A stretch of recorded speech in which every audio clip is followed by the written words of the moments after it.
अब खेल सिर्फ अमेरिका और ईरान का नहीं है। इस पूरी बिसात के पीछे असली निशाना है चीन।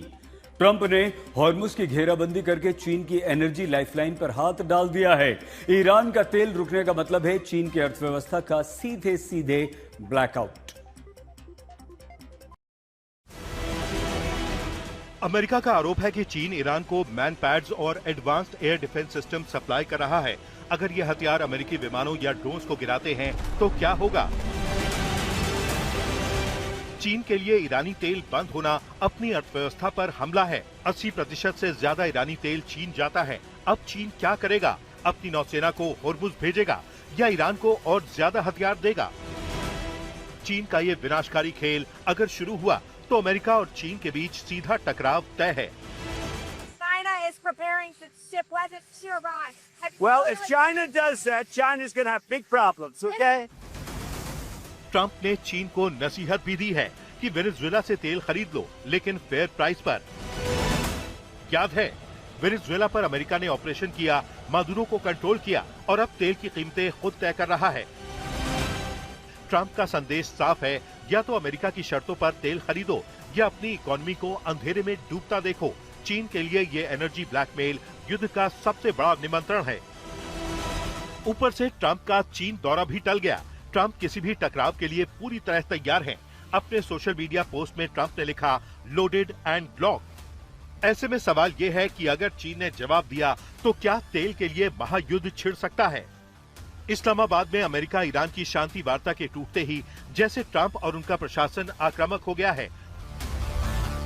वॉल स्ट्रीट जर्नल की रिपोर्ट के मुताबिक अमेरिका अब ईरान पर बड़े पैमाने पर हवाई हमले शुरू करने की योजना बना रहा है।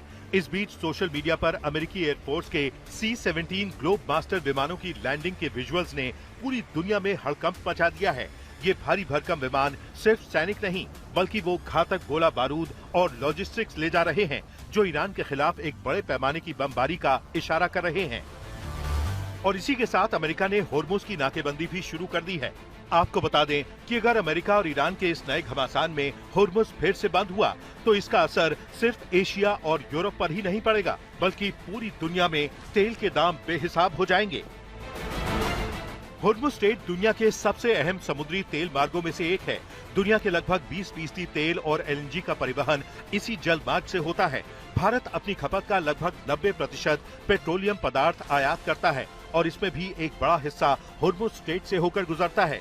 भारत कच्चे तेल का दुनिया का तीसरा सबसे बड़ा उपभोक्ता है। हालांकि भारतीय विदेश मंत्रालय के अनुसार बीते सालों में भारत अपने पेट्रोलियम पदार्थों के आयात में खासी विविधता लेकर आया है और अब वो 41 देशों से आयात करता है। लेकिन विश्लेषक इस बात की आशंका जता रहे हैं कि भारत लिक्विड नेचुरल गैस का एक बड़ा हिस्सा आयात करता है, जो हॉर्मुज से होकर गुजरता है। हॉर्मुज पर अमेरिका और ईरान की टक्कर के बीच फ्रांस के राष्ट्रपति इमैनुअल मैक्रों ने कहा है कि फ्रांस और ब्रिटेन मिलकर हॉर्मुज स्ट्रेट में नौसैनिक मिशन पर चर्चा करेंगे। लेकिन ईरान ने अमेरिका की नौसैनिक नाकेबंदी पर सख्त चेतावनी दी है। ईरान के सीनियर नेता मोहसिन रिजाई ने कहा है कि ये नाकेबंदी फेल होगी और अमेरिका को हार का सामना करना पड़ेगा। जैसे अमेरिका हॉर्मुज स्ट्रेट के मामले में ईरान के खिलाफ सफल नहीं हो पाया, वैसे ही इस बार भी नाकाम रहेगा। ईरानी सेना अमेरिका को ऐसी कार्रवाई की अनुमति नहीं देगी।